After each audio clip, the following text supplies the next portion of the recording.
Hello बच्चों, let us read this question. So the question says there is a beaker half filled with water. तो beaker में जो पानी है वो आधा तक भरा हुआ है. PA, PB, PC are the pressures at 3 points A, B, C respectively at the bottom of the beaker. तो बीकर के बॉटम में A, B, C 3 पॉइंट्स है और तीनों पे जो प्रेशर है PA, PB, PC रेस्पेक्टिवली है.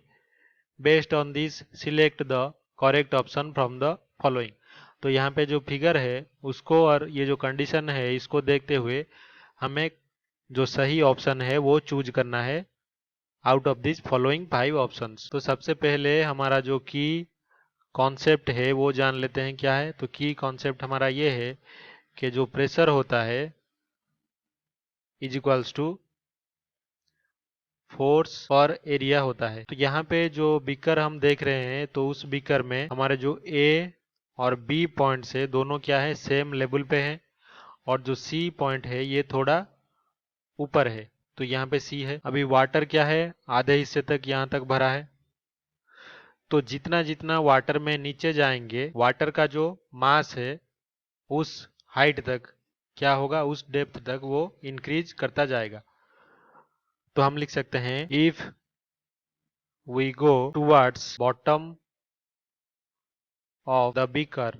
तो बीकर के जितने जितने बॉटम में जाएंगे the mass of water gradually तो ये धीरे धीरे क्या करता है इंक्रीज करता जाता है. तो जैसे ही मास ऑफ वाटर इंक्रीज करेगा तो हमें पता है कि mass into acceleration due to gravity is equals to weight है या फिर ये फोर्स है एक्टिंग डाउनवर्ड. तो जो acceleration due to gravity G ये तो कांस्टेंट है.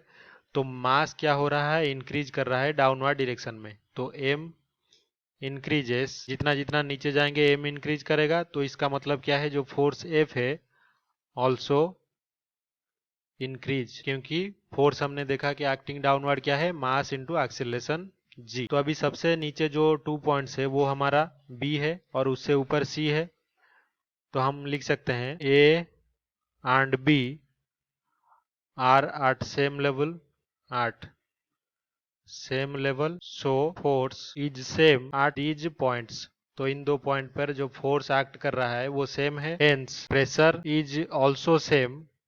तो प्रेशर भी सेम होगा क्योंकि जो एरिया है वो तो बीकर में कांस्टेंट ही है. एरिया ऑफ क्रॉस सेक्शन जो है बीकर का also same at A and B. तो ए बी दोनों पॉइंट पे प्रेशर सेम है. तो हम लिख सकते हैं कि pressure of A is equals to pressure of B. तो यहाँ पे और भी एक चीज देखा जा सकता है क्योंकि ए बी बॉटम में है सी उससे ऊपर है फोर्स क्या है सी पे कम है.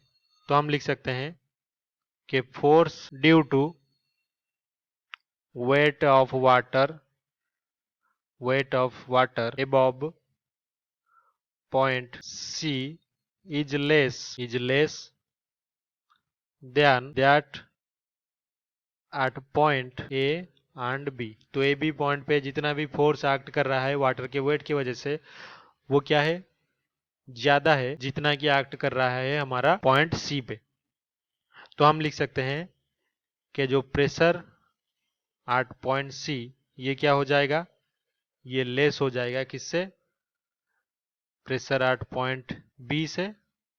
एंड पॉइंट ए का जो प्रेशर है ये भी ज्यादा हो जाएगा प्रेशर एट पॉइंट सी.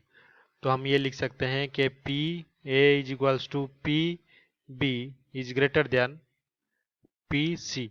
तो यही हमारा जो फाइनल आंसर है होगा जो कि रिलेशनशिप दिखाता है 3 पॉइंट पे प्रेशर का. तो यहाँ पे जो फर्स्ट ऑप्शन ए है ये इसका सही उत्तर होगा हमारे आंसर से मैच कर रहा है. ऑप्शन बी गलत होगा क्योंकि यहाँ पे प्रेशर जो है सी पॉइंट पे ज्यादा है जो कि गलत होगा. ऑप्शन सी में क्या है कि तीनों का अलग अलग प्रेशर है. ऐसा नहीं है ए और बी दोनों सेम लेवल पे हैं सेम प्रेशर है दोनों दोनों ही पॉइंट पे. ऑप्शन डी में क्या है कि बी और सी पॉइंट का जो प्रेशर है वो इक्वल है. तो ऐसा नहीं है दोनों डिफरेंट लेवल पे हैं. और ऑप्शन ई क्या है नॉन ऑफ दीज. तो ऐसा भी नहीं है क्योंकि ऑप्शन ए यहाँ पे सही उत्तर है.